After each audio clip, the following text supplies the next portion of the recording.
Bienvenue pour ce tout premier essai Honoris Cars. Qu'est-ce qu'on aime?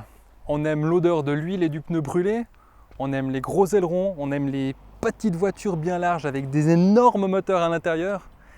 Aujourd'hui, qu'est-ce qu'on vous propose à l'essai? On vous propose un SUV diesel.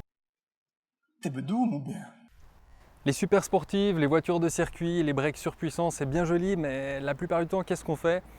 On se déplace pour aller travailler, on va au ski, on fait les courses pour les 25 potes que vous attendez le soir même qui font un régime dissocié steak et vin rouge. Donc, qu'est-ce qu'il nous faut? Il nous faut de la place. L'idée, c'est de vous présenter un SUV de taille intermédiaire, en l'occurrence le nouveau Volvo XC60. Pourquoi ce modèle-là? C'est une révolution stylistique, autant d'un point de vue extérieur que l'intérieur. Et surtout, on est sur une taille raisonnable qui permet quand même de se parquer sans avoir deux terrains de foot à disposition. Une voiture qui est belle, économique, fiable, pratique. En gros, le compromis idéal. Dans l'inconscient collectif, Volvo, c'est ça, un cube avec 4 roues. Il faut dire que la firme suédoise ne nous a pas spécialement habitués ces 30 dernières années à avoir les véhicules les plus beaux et les plus fluides qui soient. Le fait qu'ils produisent aussi des machines de chantier et des camions cultive pas vraiment le côté glamour non plus. Le XC60 ancienne génération, produit de 2007 à 2016, c'est 1 million d'exemplaires vendus. À titre de comparaison, si on prend la star du segment, Audi avec leur Q5, on parle de 1,6 million de voitures vendues sur la même période. Un autre a priori favorable lui aussi en ce qui concerne les Volvo. Volvo, c'est sécurisant. Là aussi, rien n'a changé. Cet exemplaire est par exemple équipé de ce qu'ils appellent l'IntelliSafe, qui est leur tout dernier pack sécurité. Forcément, on se retrouve avec les grands classiques comme le cruise control qui va réguler la vitesse en fonction de la voiture qui freine devant, ou bien les feux de jour adaptatifs qui vont automatiquement passer du mode feu de croisement au feu de route. Le petit plus made by Volvo, c'est qu'en plus du petit bip sonore un peu désagréable qui vous rappelle que vous avez quelqu'un dans l'angle mort ou que vous êtes en train de mordre une ligne, la direction automatiquement vous met une impulsion pour vous rappeler qu'il y a un danger et qu'il faut rêver. On a aussi des petits gadgets high-tech sympas, comme par exemple la vue aérienne à 360 degrés qui fait que vous avez la possibilité de voir exactement si vous avez un muret, un bloc ou n'importe quoi autour. Et là, si vous êtes vraiment en mode j'encastre ma voiture dans les trottoirs, vous pouvez encore laisser faire le parc assist qui vous parquera tout seul, picobello, sans aucune intervention. Mais la grosse évolution, c'est le City Safety. Alors, inutile d'essayer de comprendre comment ça marche. On a enfermé une quinzaine d'ingénieurs suédois dans un bunker sous 2 mètres de neige. On leur a promis 10 ans d'abonnement à Physique Quantique Magazine et de ne pas les nourrir avant qu'ils nous aient sorti le plus technologique qui va réellement faire la différence. Le City Safety, qu'est-ce que c'est? En gros, c'est une fée électronique qui vous permettra d'éviter les obstacles tels que la voiture qui plante les freins devant vous en ville, les cyclistes qui slaloment en chassant les Pokémon, ou même, et c'est pas moi qui l'invente, c'est Volvo qui le dit et c'est écrit dans le manuel, à éviter le gros gibier qui surgit au milieu de la route. Oui, non. Oui, non. Oui, non. C'est suédois. Non, tu risques rien. Non. Non. Mais si l'idée de revenir aux belles Volvo carrées vous tiraille et que vous avez vraiment envie de mettre une compression de César en dessus de votre cheminée, là aussi, aucun problème. On est toujours également au top de la sécurité passive avec une structure déformable, pléthore d'airbags partout, un vrai château gonflable.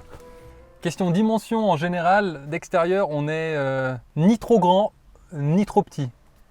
Yves, t'es grand et lourd, combien toi? 1m79, 72 kg. Avec un Yves étalon d'à peu près 1m79 et 72 kg, on est environ à 2,6 Yves de longueur, 1,1 Yves de largeur et 0,9 Yves de hauteur. En gros, Volvo n'a pas cherché à faire compliqué là où on pouvait faire simple.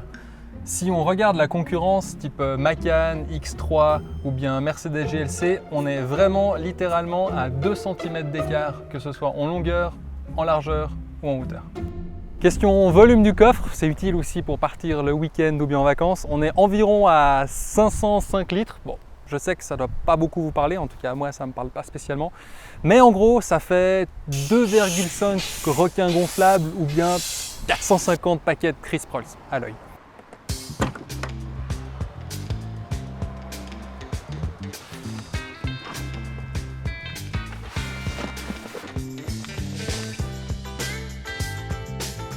La XC60 2017, d'un point de vue dynamique, qu'est-ce que ça donne?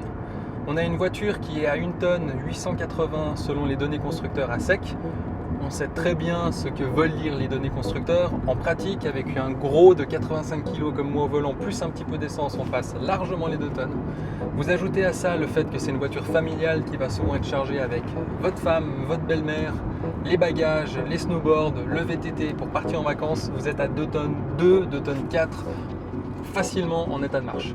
Au regard de ça, on a franchement une voiture qui est agile, qui prend relativement peu de roulis, une direction qui est légère mais qui est au standard du marché, donc bien assistée avec peut-être un léger flou en resserrement de courbe comme maintenant, mais vraiment rien de dramatique au vu de l'utilisation que la plupart des gens vont faire de ce véhicule en général. On a une harmonie qui est vraiment intéressante. On a une boîte de vitesse automatique à 8 rapports qui est douce, réactive et qui s'accouple très bien avec ce 4 cylindres de litres qui développe à peu près 400 Nm de couple en dessous de 2000 tours minute et qui efface complètement les 2 tonnes de la voiture en usage dynamique. C'est clair qu'on ne se retrouve pas au volant d'une voiture de sport qui a des reprises complètement dingues. Par contre, pour du roulage col, autoroute, long trajet, comme la voiture sera utilisée la plupart du temps, c'est vraiment une motorisation qui remplit parfaitement son cahier des charges. On pourrait partir sur le D5 235 chevaux qui fait à peu près 500 Nm de couple. Je ne pense pas que ce soit spécialement nécessaire à moins qu'on veuille quelque chose d'un tout petit peu plus sportif. Mais dans cette configuration, ça conviendra très bien à 95% des utilisateurs de ce genre de voiture. Si on regarde le segment dans lequel cette voiture évolue, c'est clair qu'on aurait pu s'attendre à un travail un petit peu plus pointilleux d'un point de vue insonorisation. On aurait eu un gros V8 de 5 litres qui fait glouglou devant, ça aurait été parfait. Là, le clac-clac du 4 cylindres 2 litres entre 1500 et 2000 tours minute à la reprise des gaz, ce n'est pas spécialement très agréable. Alors c'est pas flagrant, mais ça colle pas très bien à l'image de cette voiture et surtout ne vous attendez pas à pouvoir pallier ce manque d'insonorisation avec un moteur qui fait un bruit un petit peu plus harmonieux. Volvo a été parfaitement clair dès le début.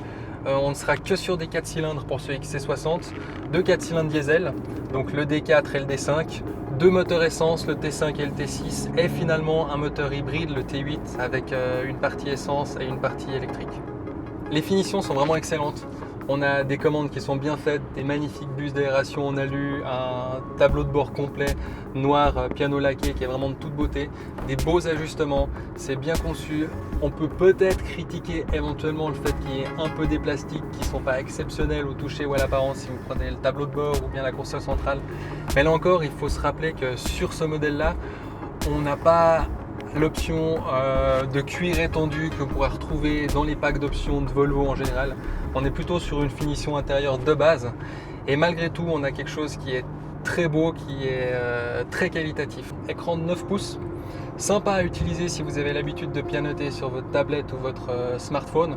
Donc on se déplace dans les menus de droite à gauche, c'est extrêmement facile. Bouton back pour revenir en arrière si vous voulez retrouver votre menu de base. L'interface est facile en général, intuitif. Par contre, le seul défaut, c'est peut-être le fait qu'on se retrouve sur un écran tactile. En comparaison de ce que font Audi ou BMW avec des molettes à clic, on peut peut-être être agacé par le fait d'avoir une molette à clic sur laquelle on va se déplacer, aller sélectionner ses lettres, aller se déplacer dans les menus. Mais l'avantage, c'est que la molette permet de garder complètement les yeux sur la route et juste de travailler au feeling. Là, on sera obligé pour naviguer dans les menus tactiles de lâcher un tout petit peu la route des yeux pour aller sur l'écran. Donc c'est un tout petit peu dérangeant, pas grave, mais on aurait aimé quelques boutons un peu plus intuitifs. D'un point de vue connectivité, tout ce qu'il faut, Bluetooth forcément, Android Auto, Apple CarPlay, donc vraiment aucun souci, quel que soit votre téléphone ou votre tablette, pour vous connecter. Au final, pour une voiture qui s'affiche à moins de 60 000 francs, 59 500 francs pour être précis, équipée telle qu'elle est là avec le pack R, on a vraiment une alternative intéressante aux classiques Mercedes GLC, BMW X3 et Porsche Macan qu'on voit un peu partout.